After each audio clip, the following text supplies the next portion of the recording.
नमस्कार मित्रों, मैं राघव अवस्थी आप सभी लोगों का डिसेंट स्टडी क्लासेस के यूट्यूब चैनल पर हार्दिक स्वागत करता हूं। आप इस क्लास में पढ़ते हैं हाइड्रोलिक्स एंड न्यूमेटिक्स सब्जेक्ट को, जो कि पॉलिटेक्निक फोर्थ सेमेस्टर का एक सब्जेक्ट है।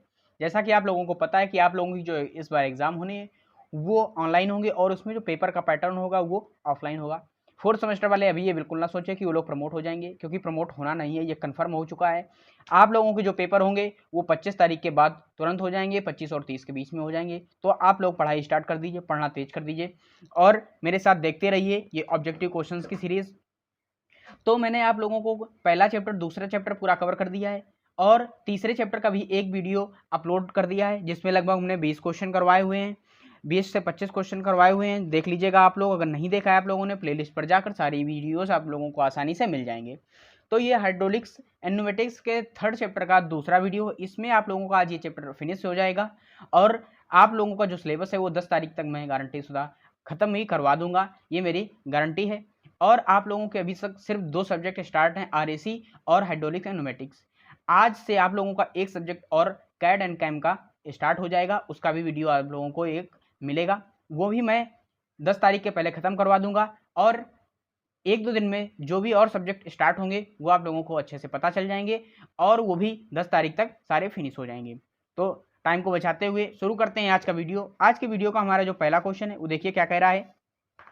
कह रहा है कि बर्नौली का प्रमेय किसने बनाई। जो बर्नौली की प्रमेय बनाई गई है, बर्नौली ने प्रमेय बनाई थी, एक वैज्ञानिक थे जो कि डेनियल बर्नौली थे। कौन थे? डेनियल बर्नौली, इनका पूरा नाम था डेनियल बर्नौली। इन्होंने एक प्रमेय बनाई थी जिसे हम लोग बर्नौली की प्रमेय कहते हैं।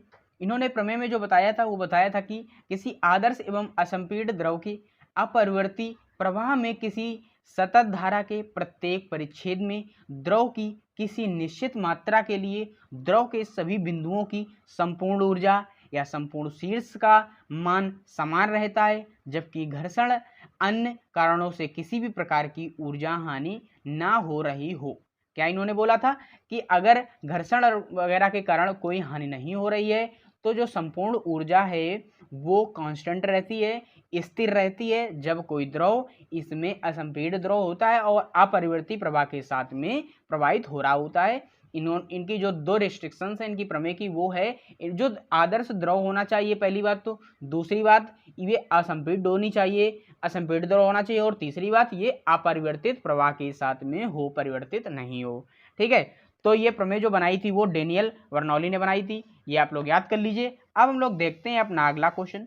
देखिए अगला क्वेश्चन क्या कह रहा है। अगला क्वेश्चन कह रहा है डेनियल बर्नौली ने अपनी प्रमेय कब प्रतिपादित की थी। तो हमारे जो डेनियल बर्नौली थे उन्होंने अपनी प्रमेय को 1738 में, किसमें? स्विस गणितज्ञ थे, इनको स्विस गणितज्ञ बोला जाता था। इन्होंने 1738 में अपनी प्रमेय को प्रतिपादित किया था या फिर बनाया था या फिर समझाया था। तो बी नंबर इसका आंसर बिल्कुल करेक्ट है, आप लोग नोट कर लीजिए। अब हम लोग चलते हैं अगले क्वेश्चन की ओर। देखिए अगला क्वेश्चन क्या कह रहा है। अगला क्वेश्चन कह रहा है कि बर्नौली की प्रमेय आधारित है। बर्नौली की प्रमेय किस पर आधारित होती है? तो बर्नौली की प्रमेय जो है वो ऊर्जा की अविनाशिता पर आधारित होती है। इन्होंने जो अपनी बर्नौली बताई थी, ऊर्जा की अविनाशिता का मतलब क्या होता है कि ऊर्जा का विनाश ना हो, ऊर्जा पूर्णतः स्थिर रहे, या फिर हमें पूर्णतया जो हम वर्क कर रहे हैं उसका पूर्णतया हमें एनर्जी के रूप में मिल जाए। तो ये ऊर्जा की अविनाशिता का सिद्धांत होता है। इसी पर आधारित इन्होंने भी जो प्रमेय बनाई थी, वही जो प्रमेय में मैंने बताया आपको कि इन्होंने कहा था कि जो सभी ऊर्जाएं हैं द्रव की वो स्थिर रहती हैं अगर द्रव क्या है, जो घर्षण हानियां ना हो रही हो उसमें। तो इसका बी नंबर ऑप्शन ऊर्जा की अविनाशिता बिल्कुल करेक्ट हो जाएगा, आप लोग इसे नोट कर लीजिए। अब हम लोग देखते हैं अपना अगला क्वेश्चन। देखिए अगला क्वेश्चन क्या कह रहा है। अगला क्वेश्चन कह रहा है कि बर्नौली की प्रमेय है, जो बर्नौली ने प्रमेय बताई थी वो क्या होती है। जो बर्नौली ने अपनी प्रमेय बताई थी वो मैंने आपको बताया कि सभी ऊर्जाओं को के योग को इन्होंने स्थिर बताया था, या फिर इसके शीर्ष के जो भी इसका संपूर्ण शीर्ष होता है उसके समान होती है, जो टोटल हेड होता है। तो प्रमेय होती है जो वो होती है H बराबर Z plus P upon W plus V square upon 2 and G, 2 अपॉन मतलब 2 और जी। ठीक है, सॉरी, तो इसका B number option Z plus P by W plus V square upon 2G बिल्कुल करेक्ट हो जाएगा। सॉरी, ये करेक्ट नहीं होगा, क्योंकि अगर ऑप्शन इस तरीके से दिया है कि नियत, हाँ सॉरी देख लीजिए दोबारा से, कि इन्होंने प्रमेय में जो बताया था कि सभी ऊर्जाओं का जो योग होता है वो नियत होता है, कांस्टेंट होता है। तो प्रमेय, अगर ये ऑप्शन यहाँ पर नियत हटा दिया जाए, अगर ये दे दिया जाए तो ये करेक्ट है, ये भी आप लोग लगा सकते हैं। लेकिन अगर बराबर में नियत लगा के उसने दे दिया और ये भी ऑप्शन दे दिया, तो आप लोग ए नंबर ऑप्शन को प्रेफरेंस देंगे, बराबर इसके नियत होता है। ठीक है, तो आप लोग समझ गए होंगे। अगर यहाँ पर हम लोग बात करें जेड क्या होता है, जेड जो होता है वो आधार होता है। और अगर बात करें P अपॉन डब्ल्यू जो होता है वो होता है दाब व गतिज ऊर्जा। ठीक है, और जो हमारा V स्क्वायर अपॉन 2G होगा वो सभी शीर्ष होते हैं। ठीक है, संपूर्ण शीर्ष होता है या फिर टोटल हेड होता है। तो आप लोग ये अच्छे से समझ गए होंगे। अब हम लोग देख लेते हैं अपना अगला क्वेश्चन। देखिए अगला क्वेश्चन क्या कह रहा है। अगला क्वेश्चन कह रहा है कि बर्नौली की प्रमेय की सीमाएं जो भी हैं, बर्नौली की प्रमेय की सीमाएं कौन कौन सी हैं, या अगर बर्नौली ने प्रमेय जो बनाई थी वो किन द्रवों के लिए कार्यरत है या फिर किन द्रवों के लिए मान्य होती है, या इसको किन द्रवों में लगा सकते हैं। तो जो इन्होंने बताया था वो बताया था कि जो द्रव होना चाहिए वो असंपीड्य होना चाहिए। असंपीड्य का मतलब उसमें दबाव का कोई असर नहीं पड़ना चाहिए। इसका जो घनत्व तापमान स्थिर है, इसका जो घनत्व व तापमान जो वो स्थिर होना चाहिए, तापमान बदले ना और घनत्व भी ना बदले, हमेशा स्थिर हो। और इसमें क्या है, कणों की गति समान होनी चाहिए। इसमें क्या है, जो भी हमारा द्रव हो वो अपरिवर्तित होना चाहिए और जो इसके कणों की गति है वो भी समान होनी चाहिए। तो इसका डी नंबर ऑप्शन आल बिल्कुल करेक्ट हो जाएगा, आप लोग इसे नोट कर लीजिए। अब हम लोग देखते हैं अपना अगला क्वेश्चन। देखिए अगला क्वेश्चन क्या कह रहा है। अगला क्वेश्चन कह रहा है बेंचुरी मापी का काम होता है। जो बेंचुरी मापी एक बनाया गया था वो क्या बनाया गया था, किसी द्रव के हेड को मापने के लिए बनाया गया था, ऊर्जा हेड को मापने के लिए, द्रव या फिर बोल सकते हैं द्रव का विसर्जन किस गति से हो रहा है उसे मापने के लिए बनाया गया था। जो बेंचुरी मापी थे, एक बेंचुरी नामक वैज्ञानिक थे जिन्होंने किस पर आधारित, ये बर्नौली की प्रमेय पर आधारित ही ये बेंचुरी मापी बनाया था। ठीक है, तो ये आप लोग अच्छे से जानते हैं। ये एक इटली के वैज्ञानिक थे जिनका नाम था जीवी वेंचुरी, इन्होंने बनाया था। तो इस प्रमेय से हम लोग द्रव का विसर्जन आसानी से माप सकते हैं कि किस रेट से द्रव जो हमारा किसी पाइप या नली से विसर्जित हो रहा है। तो इसका बी नंबर ऑप्शन बिल्कुल करेक्ट हो जाएगा, आप लोग नोट कर लीजिए। अब हम लोग देखते हैं अपना अगला क्वेश्चन। देखिए अगला क्वेश्चन क्या कह रहा है। अगला क्वेश्चन कह रहा है बेंचुरी मापी किस वैज्ञानिक ने बनाया था। तो मैंने आपको अभी बता दिया, ये थे जेवी वेंचुरी। जेवी वेंचुरी नामक एक वैज्ञानिक थे जिन्होंने वेंचुरी में बनाई या फिर वेंचुरी मीटर को बनाया। तो ये इसका बी नंबर ऑप्शन भी करेक्ट हो जाएगा। अब हम लोग देखते हैं अपना अगला क्वेश्चन। अगला क्वेश्चन देखिए क्या कह रहा है। अगला क्वेश्चन कह रहा है वेंचुरी मापी के प्रवेश पर अभिसारी शंकु का कोण होता है। तो जो अभिसारी शंकु का कोण होता है, अगर हम लोग उसकी बात करें तो प्रवेश पर इसने पूछा है, किस पर, प्रवेश द्वार पर। जो आपका वेंचुरी मापी का जो भी प्रवेश जो शंकु होता है वो कुछ इस तरीके से अगर होता है मान लीजिए, तो इसका ये भाग प्रवेश हो जाएगा, ये भाग निकलने वाला हो जाएगा। ठीक है, तो अगर इस भाग से जो प्रवेश कर रहा है तो इसका शंकु का जो कोण होता है वो कितना होता है, इसका जो शंकु का कोण होता है वो 20 अंश से लेकर 30 अंश के बीच में होता है, 20 अंश से लेकर 30 अंश के बीच में होता है। तो आप लोग इसे नोट कर लीजिए। अब हम लोग देखते हैं अपना अगला क्वेश्चन। देखिए अगला क्वेश्चन क्या कह रहा है। अगला क्वेश्चन कह रहा है कि वेंचुरी मापी के निकास शंकु का कोण होता है। अभी प्रवेश का पूछा था, अब ये निकास का पूछ दिया। तो प्रवेश का ज्यादा होता है और जो निकास का होता है वो कम होता है। जैसा कि आपको पता है कि अगर हमें विसर्जन अधिक प्राप्त करना है, रेट अधिक प्राप्त करनी है, तो हम लोग पाइप का क्या है, क्षेत्रफल कम कर देते हैं।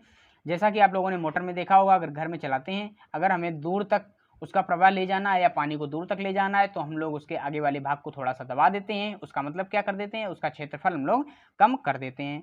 तो इसका जो आंसर है वो बी नंबर बिल्कुल सही हो जाएगा, 14 अंश से 5 अंश से लेकर 14 अंश के बीच में। तो ये आप लोग नोट कर लीजिए।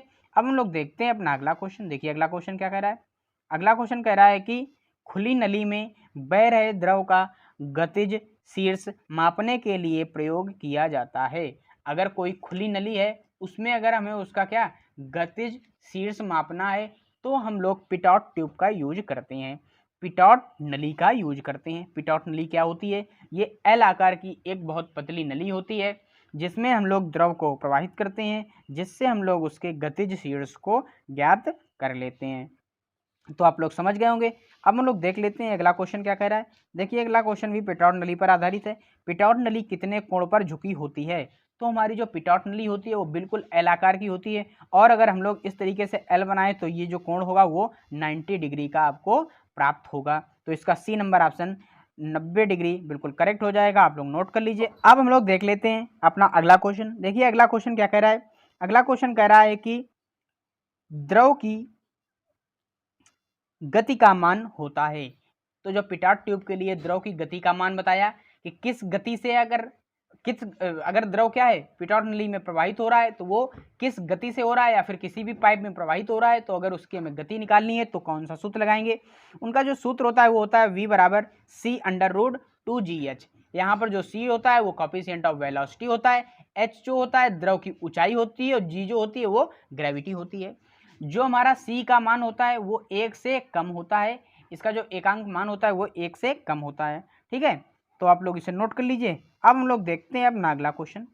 देखिए अगला क्वेश्चन क्या कह रहा है। अगला क्वेश्चन कह रहा है ऑरिफिस मीटर का प्रमेय किन स्थानों पर करते हैं? ऑरिफिस मीटर का प्रयोग किन स्थानों पर किया जाता है? तो ऑरिफिस मीटर क्या होता है? ऑरिफिस एक प्रकार की प्लेट होती है जिसमें हम छोटा सा छिद्र कर देते हैं, और अगर कम जगह में हमें किसी द्रव का प्रवाह ज्ञात करना है तो हम लोग ऑरिफिस का यूज करते हैं, क्योंकि ये कम स्थान घेरता है और आसानी से हमें प्रवाह भी पता चल जाता है। तो कम जगह पर इसका यूज किया जाता है। इसका बी नंबर ऑप्शन बिल्कुल करेक्ट हो जाएगा। आप लोग इसे नोट कर लीजिए। अब हम लोग देखते हैं अपना अगला क्वेश्चन। देखिए अगला क्वेश्चन क्या कह रहा है। कि अगला क्वेश्चन कह रहा है ऑरिफिस मीटर में एक छेद होता है जिसे कहते हैं।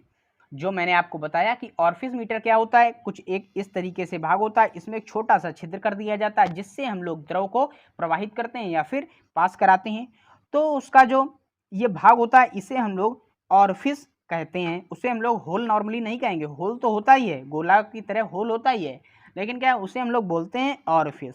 ठीक है, तो आप लोग इसे नोट कर लीजिए। अब हम लोग देखते हैं अपना अगला क्वेश्चन। देखिए अगला क्वेश्चन क्या कह रहा है। अगला क्वेश्चन कह रहा है कि ऑरिफिस प्लेट के छेद का व्यास होता है, जो ये छिद्र का इसके व्यास रखा जाता है वो कितना होता है? तो ऑरिफिस छेद का जो व्यास होता है वो 0.4 से लेकर 0.85 mm तक होता है। तो आप लोग इसे नोट कर लीजिए। अब हम लोग देखते हैं अपना अगला क्वेश्चन। तो इसका बी नंबर ऑप्शन करेक्ट है, इसे नोट कर लीजिएगा। अब हम लोग देख लेते हैं अपना अगला क्वेश्चन और आज का लास्ट क्वेश्चन। क्वेश्चन कह रहा है कि विसर्जन का सूत्र होता है। अगर हमें विसर्जन ज्ञात करना हो, फ्लो रेट ज्ञात करनी है कि किस विसर्जन से द्रव जो हमारा है वो प्रवाहित हो रहा है, या जब हमें विसर्जन पता चल जाता है, किस प्रवाह पता चल जाता है, तो हम लोग आसानी से बता सकते हैं कि कितने एरिया को ये कितनी देर में गीला कर देगा, या फिर हमें कितना पानी ये कितने समय में दे देगा, या फिर कोई द्रव दे देगा। तो इसका जो सूत्र होता है वो होता है विसर्जन Q बराबर CA√2GH अपॉन अंडर रूट में 1 minus in bracket D2 upon D1 का होल पावर 4। ठीक है, तो इसका हाँ डी नंबर ऑप्शन बिल्कुल करेक्ट है, यही लिखा हुआ है। देखिए CA2GH upon 1 plus D2 upon D1 के पावर 4। सॉरी यहाँ पर दोनों में मैंने प्लस लिख दिया है, तो आप लोग इस जगह माइनस कर लीजिएगा, ये माइनस होगा। ठीक है, प्लस नहीं होता है, वही मैं देखो ये हमसे ही गलती हो गई है। यहाँ पर 1 माइनस D2 अपॉन D1 की पावर 4 होता है। आप लोग ये ध्यान से नोट कर लीजिएगा। तो आशा करता हूँ आप लोगों के सारे क्वेश्चन अच्छे से समझ में आए होंगे, और ये भी आशा करता हूँ कि आप लोगों ने ये सारे क्वेश्चन नोट भी कर लिए होंगे। अगर नहीं नोट किए तो नोट जरूर कर लीजिएगा, क्योंकि यही सारे क्वेश्चंस आपको पेपर में देखने को मिलेगा। ये सारे जो क्वेश्चंस हैं ये आप लोगों के सिलेबस के अकॉर्डिंग ही है, ये कुछ गूगल वगैरह किया हुआ नहीं है, आप लोगों की बुक से ही क्वेश्चन छाटे हुए हैं। तो आप लोग इसी तरीके से देखते रहिए और हमारे चैनल को लाइक कीजिए, और अगर आप लोगों को अपने दोस्तों को भी थोड़ा सा फ़ायदा देना है तो आप लोग इस चैनल को उन तक पहुंचा सकते हैं या उन तक शेयर कर सकते हैं। तो आज से आप लोगों का ये तीसरा चैप्टर हुआ पूरा कंप्लीट।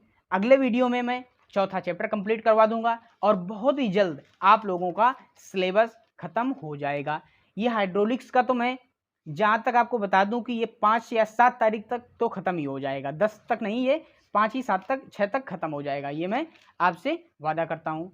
तो मिलते हैं अगले वीडियो में अगले कुछ क्वेश्चन के साथ में, तब तक के लिए जय हिंद, वंदे मातरम।